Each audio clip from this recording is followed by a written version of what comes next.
charged of a crime that must go to the highest level of court due to the crime severity. While this may be a scary process, the United States has a judicial system that has fair and equal practices. Innocent until proven guilty, equal access to justice, due process, the right to remain silent, and so much more. Now imagine being charged of the same crime and having these rights stripped away from you. Developing countries lack the development and objective for a fair and equal trial. But first, let's discuss the judicial system of the United States.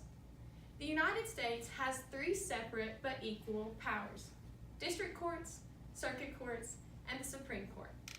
District courts deal with the courts within a community, while circuit courts don't deal with trials at all because they deal with appeals or requests to go to a higher court. The federal court, the Supreme Court is the highest court of the land and deals solely with cases about the federal law that all states must follow. In the article, Introduction to the Federal Court System on Justice.gov in October of 2012 states, there are 94 district courts, 13 circuit courts, and 1 Supreme Court throughout the country. While America has a set judicial system, many countries follow different guidelines and rules.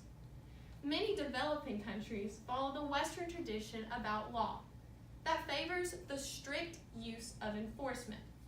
In the paper, The Judiciary and Governance in 16 Developing Countries on OD.org in May of 2003, the authors Julius Court, Goran Hayden, and Keen Mays reported that the lowest scoring countries were Chile, Tanzania, and Pakistan.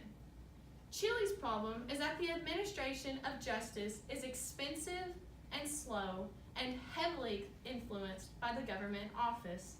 Tanzania's problem is that they recently faced a political reform, which distracted the government from the judicial system. And Pakistan's issue is a chilling and concerning subject: political corruption.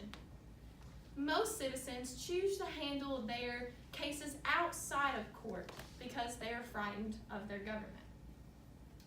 These countries have areas to focus on due to the concerning effects of their systems.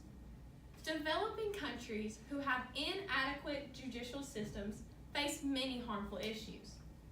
Most of the countries have a weak law enforcement that does not enforce the laws. So this results into laws turning into words that have no meaning.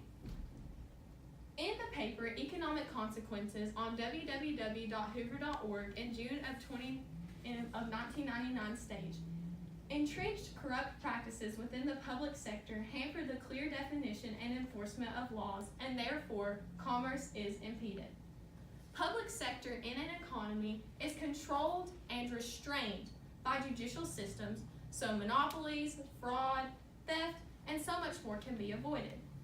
Without a strong judicial system, businesses reduce the quality and well-being of the economy because they have no higher power to continuously control them.